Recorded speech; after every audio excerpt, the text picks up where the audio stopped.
السلام عليكم ورحمة الله وبركاته. أصحابتا ميل والبا جوجتان واني السلامي ولكن بوك عبد الرحمن والله هداد igu cusub tahay subscribe iyo like iyo share waa xaggaaga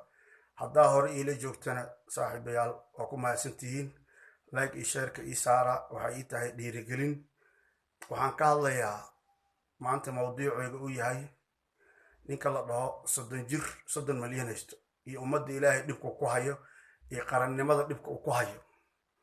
laga soo bilaabo xasan sheekh ilaa hadda uu waayay wax ummadda Soomaaliyeed ka dhiciya maxaa yeelay wuxuu u bartay dhiigga ummadda Soomaaliyeed inuu cuno uu cabo uu xalaalsado uu isdhahana meeshaan cid kaa cashin karto ma jirto waxaasna insha Allah tacaala ilaa idankiisa waa la iska qabanayaa wuxuu dhacayna waa laga daba tegayaa hantida dawladda u dhacayna waa laga daba tegayaa 30 malyan haysto awala meel lagu soo maray weysnaaye hadda waxaa ka dhamaan laadahayba siyaasadii lagu dhaqayay waddanka taasoo ahayd nabad sugidda dawladda federaalka Soomaaliya waxay ku tallaabsatay horumar waxay ku tallaabsatay khibrad waxay ku tallaabsatay wax walba oo nabad sugid laga rabay cadowga Soomaaliya iyo caloodu shaqaystayaashoodaba waxay u soo shaqo tageen in ififaalaha nabadeed Soomaaliya ku tallaabsanayso oo dhinac walba ah marka waxaa la yiri haddii laga soo maro elaboorka iyo dekadaha siyaasadii waxaa loo leexiyay dhinaca nabad sugidda waxaa la yiri nabad sugidda haddii laga burburiyo dawladda Soomaaliya waxay tahay malahan laakiin waxaa la yiri maskiin meesha loogu tashanay ilaa isoo ma joogin xarig walba ay xiraan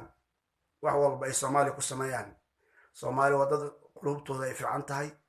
muslimnimadooda waa muslimnimo khaalis ah dabin walba iyo xarig walba oo loo dhigo ilaahay unbaa u sahla oo ka qabta marka 30 malyan haysto ama waraaq soo saar leedahay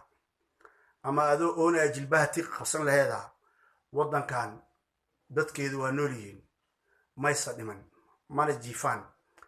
wararka iyo waxa adiga aarabta inaad ka taajirto oo rabto in aad lacag ka samayso waa la dhaafay xilligii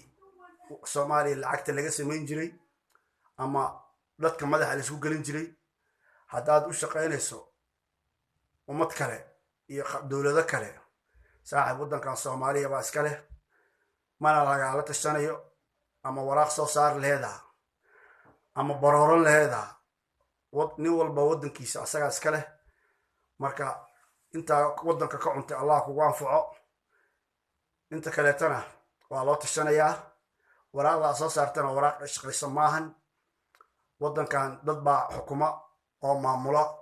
ama ra'iisul wasaare la jir ama hala jirin ama u shaqeey ama daarta u shaqeyn waddankan idinka ma lihidiin haddaa ka shaqaysanaysiin dadka u shaqeynaya baa soo taagan oo niga qabanaya marka 30 malyan haysto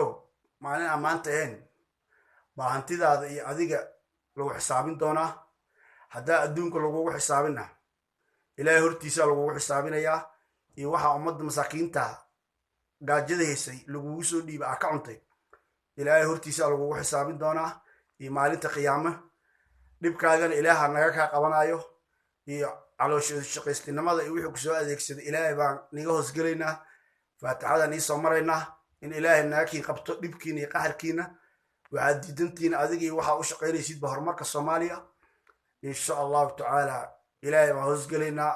annaga awood ma lihin aan sakiin dhicino haddaan shacabka Soomaaliyeed nahay insha Allah ilaahay baan naakiin qabanayo adiga iyo wixii kula shaqeeyo caloosh shaqaystaa haddaad diidaan horumarka Soomaaliya haddaad diidaan ilaahay baan naakiin qabanayo Soomaalina way sakiin qabanaysaa insha Allah tacaala والسلام عليكم ورحمة الله وبركاته.